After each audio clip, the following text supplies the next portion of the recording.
Hi guys, welcome to Inversing Detective Series, Episode 5.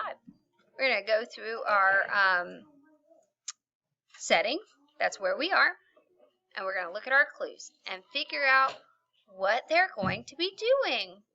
So our first clue is our setting. Let's check it out. Here's our setting.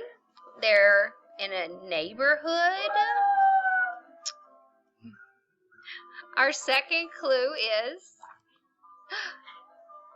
kiddos. They're dressed up. We're gonna have to think.